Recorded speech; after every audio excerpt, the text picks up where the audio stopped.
Hi everyone, I'm Dr. Faisel Syed.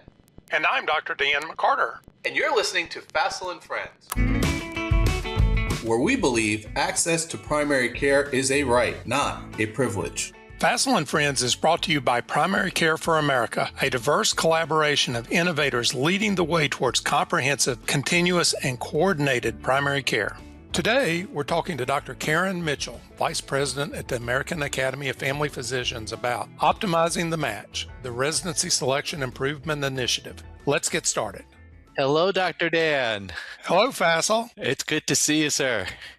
Good to see you as well. And welcome, Dr. Karen Mitchell. Thank you so much for joining us.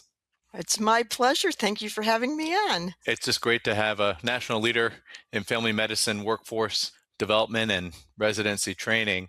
I'm really excited because this episode, we got confirmed, is going to be coming out the day before the match. So this being the day before match of 2026, I do not know the results and will not know the results. So the focus for today, I think, is going to be what we're doing looking toward the future in the Residency Selection Improvement Initiative that the AAFP is leading and working across multiple organizations to make changes in the process for the future. Yeah, I feel like this is like the best time to get into family medicine with all the energy and focus about leading effective care, and then all the tools that are now available for the AI tools that are available to everyone, especially to family doctors. It is such an exciting time.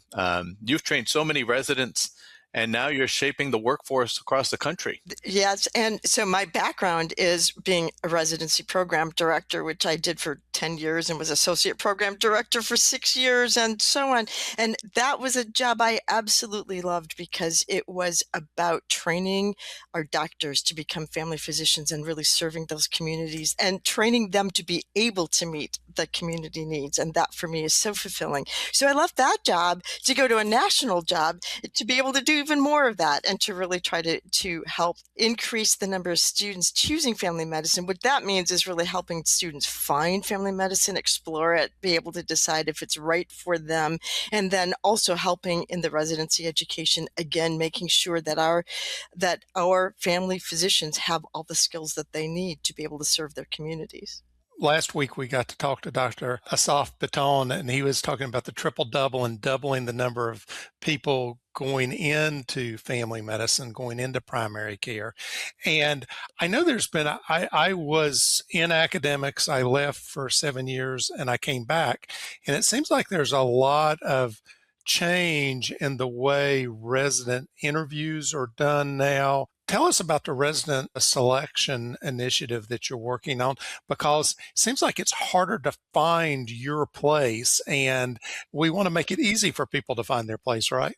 Absolutely. So one of the changes is that family medicine residencies have grown. We've almost doubled the number of family medicine residencies in the past 10 years. So in the match of 2025, we had 817 residencies participating. And that is actually great for family medicine, because what we've done is that we have grown these programs that are in community-based settings, often rural, often underserved. That's exactly where we want the future of family medicine and any primary care training to be, is right in that community setting. So we've been very successful in that. What we need more of is for more applicants to family medicine, because those numbers have remained fairly flat, and that the number matching into family medicine in the first main match round of like 2025 has at that point remained very flat. What we've also been very successful in, though, is that by the end of match week, by the time we get through SOAP, that's the Supplemental Offer and Acceptance Program, we have filled all of those positions. It's just that we would like to be able to change the system so that it's an easier process, more efficient, economic, easier for both applicants and residency programs to fill that first time around. Yeah, so much has changed with how we train. I trained at an unopposed program, and it was like heavy with procedures and a lot of inpatient stuff. some family doctors will come out and they're low on the procedures. Like they have a different experience altogether. But when you zoom out over the last couple of decades, what have you found that has changed the most, and what has stayed the same with how we train family medicine residents? Well, I'm going to start with staying the same because there's some core principles that have been around about just primary care that are really the core of family medicine. And I would count the core of family medicine being it's about continuity. It is about the doctor-patient relationships. It's also about the comprehensiveness, meaning that we can take care of most of the things that patients come to a family physician to take care of. Other things that have changed recently, though, that are things like team-based care. And so it's not a family physician necessarily doing everything, but rather it is part of being a team that then can meet those needs of not only the patient, but also meeting community needs. And that focus in thinking about meeting community needs and being part of a team is what has changed in some of the training and the training settings. And I still go back to, though, that what is so great about our family medicine residency growth is that it's the growth in the community settings, right where we need that to be. So family medicine has maintained that training both in the family medicine practice, the clinic, but also continues with inpatient, both adults and children. There is still training in maternity, pregnancy care, and that ability to be able to meet multiple needs in multiple settings remains core to family medicine. You touched on the SOAP and how all the seats end up getting filled. For the students, like what do students you find misunderstand the most about the SOAP process? It is that if it happens to you, that it's not about you, because it really is something that there's multiple factors. And so if you've ended up being one of the people in SOAP, there are so many different factors. And fortunately, there are also options available to you. It does make SOAP really occurs then over the space of 2 to 3 days, and it's a very high stress time. It's part of why we're seeking changes to make the whole system go smoother and easier. And we hope that some of the changes that we're doing with this residency selection improvement initiative will be taking place for the next season so that it just makes it easier for the applicants. But SOAP is something that becomes really important. And fortunately, we are also very successful in helping the applicants who are coming through SOAP find residency programs that really resonate with them, where their mission is aligned. And we have some increasing statistics to show that those who are matching in SOAP are equaling our other residents as far as their well-being, as far as their overall satisfaction. For some of them, they suddenly are landing in family medicine when they didn't expect that, but even with that, they're finding a home in family medicine. And so we are having significant success in retaining the residents who come through SOAP. I'd like if you could explain selection improvement. Like what problem is that initiative actually trying to solve? Right. And it is focused by design. What we're trying to do is we're looking at that residency selection process. So going from that point of helping applicants find their residency program, then apply, interview, and then being able to choose and to submit a rank list, and then going through the match. And we're looking at it from both the side of applicants as well as the side of the residency programs. What we did is we put together a cross-sectional group that really focused on, well, there's three main sets of participants, from residency people to medical school advisors, and then the learners themselves, as well as some other influential organizations. Out of that came 4 initiatives, and that's what we're looking to really change. You want me to talk about those 4? Sure, because there's so much noise, there's so much stress. There is. And when you think that there's over 800 programs to choose from, how does an applicant go find that program or those few programs that really align with their values and interests? And that became priority number 1 out of all of this initiative that we're leading. And it really is then to try to centralize information for applicants to be able to go search for program information. So I'm really excited about that, because that is something that we've ended up having a partnership with the Association of American Medical Colleges that also hosts two things: Careers in Medicine with Residency Explorer, which is their residency directory. They also host the Family Medicine Application Service called the Electronic Residency Application Service, ERIS. And with AAMC, we have been able to help define some family medicine specific information that they can put into their developing platform for their Residency Explorer that gives the applicants some of that information about family medicine that they couldn't find before. And that includes things like the community setting, which we know is really important to our applicants. It includes having the programs be able to talk about their own strengths, because that also gets so confusing to our applicants. And pregnancy care, I mentioned that before, and we have different levels of pregnancy care. And what we have found out is that our applicants to family medicine, it matters to them, and that they have different preferences, but that is one of the things about how much care and how much training they're going to get, because it matters for what they plan to do in the future. And so that's one of the things being incorporated. So I am really excited that we've had some level of where we have some opportunities for our programs to be showing who they are to our applicants in ways that we haven't had before. It does require that our programs are in the process of needing to update their information to make sure that it's accurate. But what we're aiming for is to have basically a single source of truth for program information that applicants can find. Wow. Well, so what, like now it's 2026. I was like, I had to double check for that first. So now for a fourth year student, say 4 or 5 years from now, if this moves forward, and it sounds like you got all the right people at the table collaborating to make it be successful, but what will feel different to a fourth year student in 2030, 2031 compared to how it is now? Okay, so now you're asking me to dream a bit and speculate, but I think, but then that's the whole point of this RSII, the Residency Selection Improvement Initiative, is put things in motion. And so what I hope for that future is that we would have the ability that applicants would be able to search for specific things that they are looking for from a residency program, and be able to have tools and resources that narrow down some of the 817 or whatever number of programs we have by that point, that it helps to narrow it down so that they have a reasonable number of programs to go explore and look at. And then they can also use that information to narrow it down.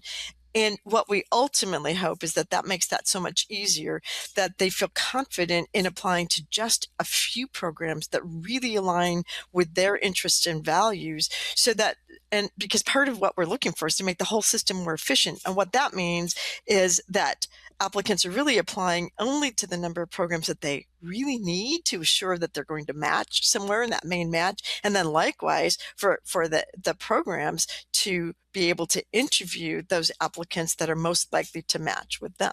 Well, if you could clarify with fill rates in general, like what's the difference between the number of people who fill these positions versus the percent filled, and why does it matter? I'm going to talk about 2025 data, because that's what I have at the moment. We're right at that point that the 2026 data will be coming out. But what happened in 2025 is, out of our 817 programs, we had 805 unfilled positions, which is actually a lot. That's more than any other specialty had. And it involved 1/3 of our programs. And so that meant 1/3 of our programs then started to participate in SOAP. It meant that we had a number of applicants trying to apply within family medicine.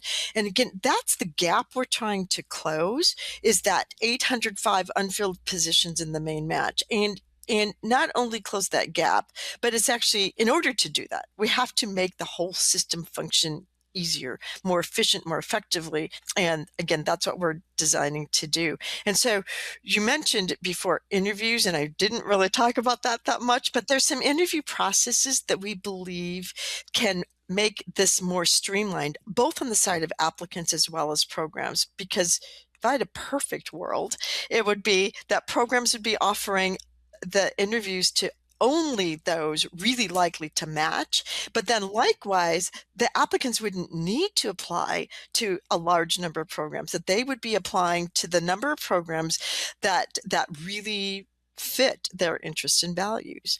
And so there's some things in family medicine we believe that can really make a difference. And so this is also part of the current results of our RSII, is that we are floating 6 recommendations that are now getting out to our community. The Association of Family Medicine Residency Directors have supported these, which is great. That means our program director community is learning about this and is buying into it. In fact, they had significant input into this. But the kinds of things that we're talking about for those changes are, for example, when the first interview offers are offered, in that we want to actually slow that down. And that feels a little counterintuitive, because we know that sometimes both programs and applicants are feeling really competitive. They want to make sure that they're responding right away. And it actually is not the most efficient, effective way to do this, because if we slow it down, it's going to lead to people, meaning both inside of residencies as well as applicants, being able to take some time to consider which which interviews do they really want to offer. In other words, finding those mission aligned applicants, those applicants most aligned to the mission of the program, and give some time for application review. And then on the side of the applicant, it is also giving some time to think about it, because they don't have to necessarily accept every interview offer. So if they get a little bit of time to be able to do it, then they will be more likely to accept those interviews, again, at those programs where they're most likely to match. What we're trying to do is decrease some of the effort involved on both sides about the number of interviews too. Perfect interview efficiency would be offering interviews to those who are going to match. I have been calling that interview efficiency. That's our kind of ideal.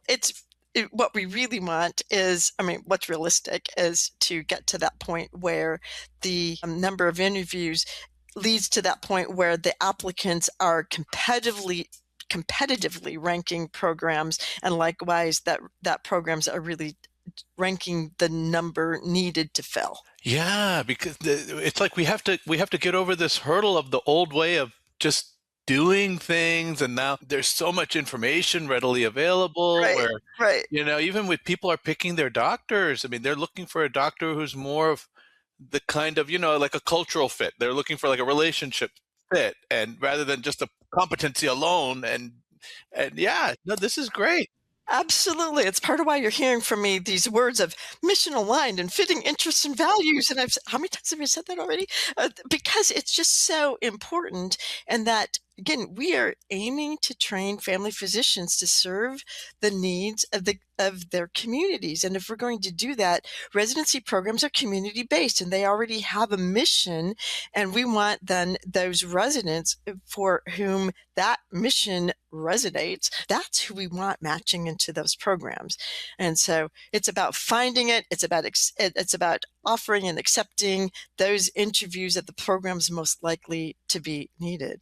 Yeah, so what if you had to say, like, what's like the most hopeful story underneath this all? Like, if we slowed down the process that students may be missing? I think it may be that it's still finding that value and not feeling like they have to I think they're often missing that they're over applying, and that in family medicine, it often does not take as many applications as we're seeing, because we're seeing U.S. students applying to 30, 40 residency programs when there's a point of diminishing return on that somewhere above, and it's probably we don't have definite numbers, and partly because it does depend on the whole path and trajectory and what the student is bringing to it. But for a U.S. medical student to apply to more than 20 programs would be unlikely to be very helpful for most of those students. And yet, we're getting sometimes double that number. I feel the change happening. We're seeing it in every other aspect of our lives. I had to do a home visit this past week. I do a lot of work with the underserved, and some of the things that we just take for granted, like the Maps app on our phones. I had a patient who didn't have a phone, And just to get the patient over to a food pantry, the time that it was taking to try to get the directions over, I mean, we were able to Instacart some food over to him in shorter time. So we're living in a world where there's so much efficiency across the board. I feel like with medicine in general, it's almost like everything else moves forward so fast, and then like, I don't know if it's because of fear or I don't know what it is, like why we are so stuck in the ways that we think, especially with things like this. Right. And what we're hoping is that it doesn't have to be so hard. There's an aspect on the program side too, in that we are getting like 11,000 to 12,000 applicants to family medicine each year for 5,000 positions. And yet, but then we're not filling, there's a math problem going on. And what we also know about that is that out of those 11,000 who applied that's this 2025 data, there were about 5,000 that got 0 or 1 interview, and that's all they got from the programs. Yeah. So we're trying to think about, what's going on here? And as we've taken a deeper dive into that, we're seeing qualified physicians who are just not being seen by the residency programs.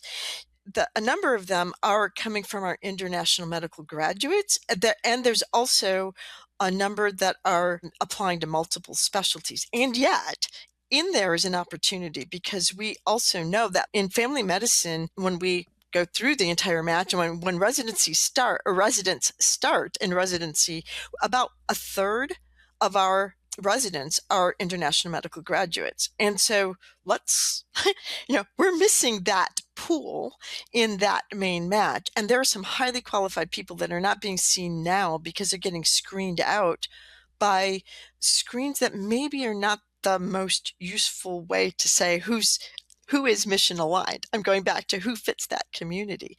So, for example, there are a number of programs that are using a cutoff from years after medical school, so 2 or 3 years.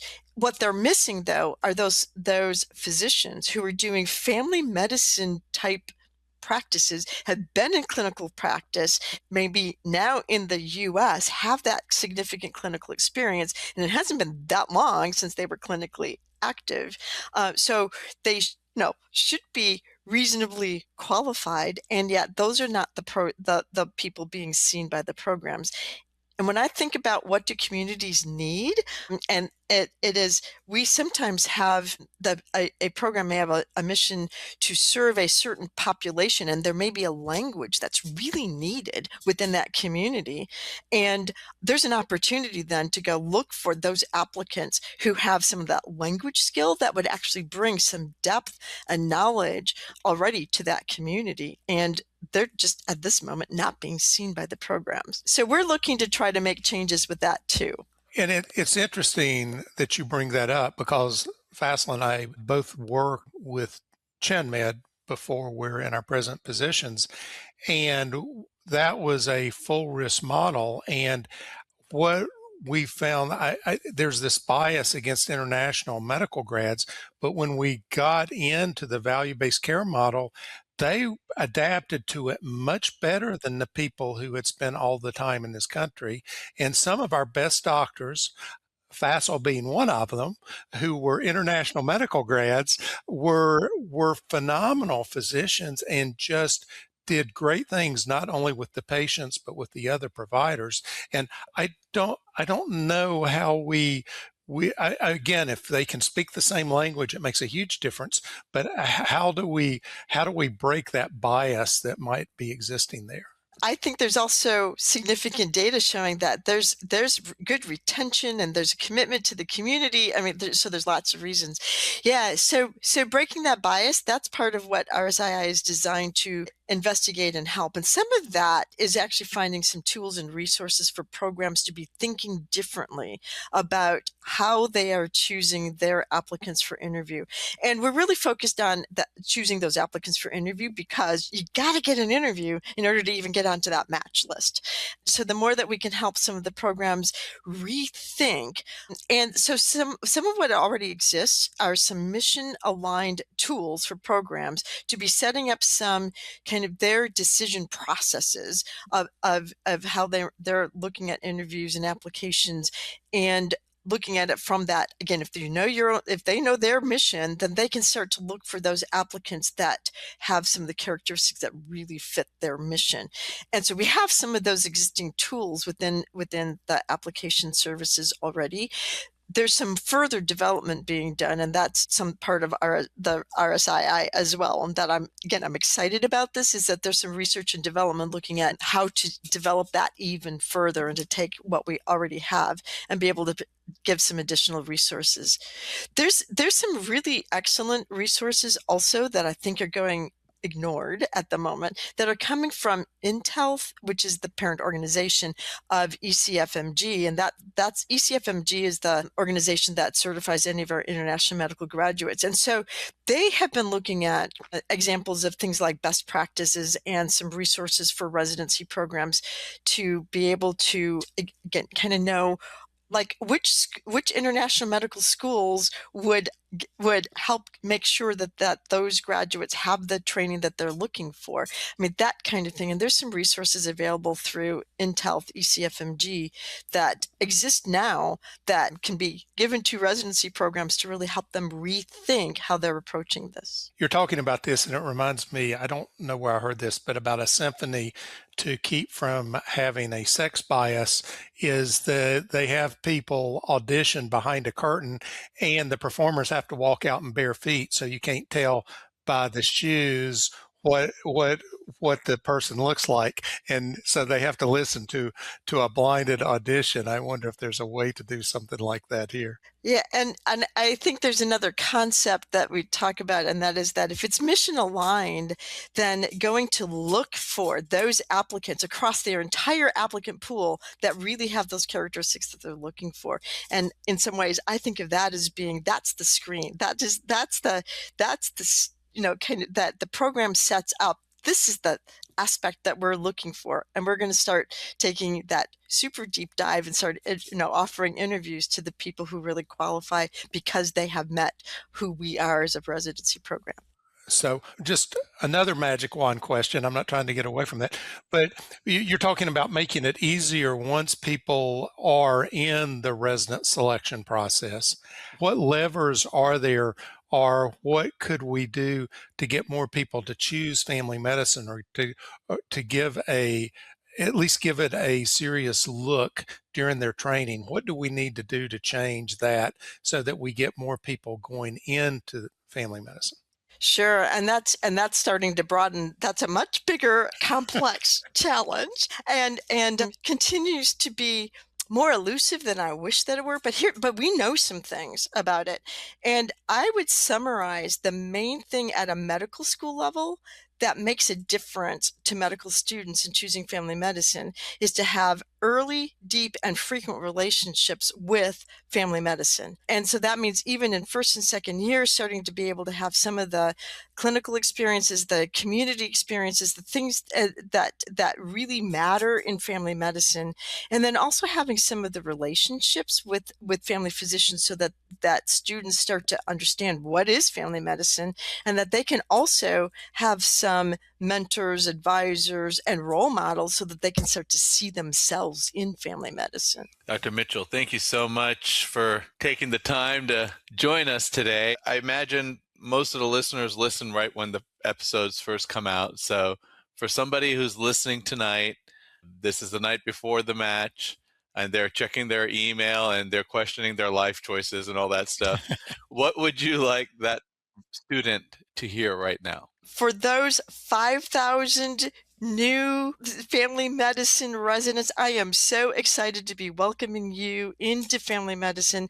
I am so proud to be a family physician, and I am glad to be welcoming you and knowing that you are going to be serving our communities in the very best ways possible for the future. Thank you so much for joining us again. Thank you. It's been my pleasure. Thank you for having me on. And to all of you who are going through that phase right now, we've all been there before. It's just one more night. You're going to get through it.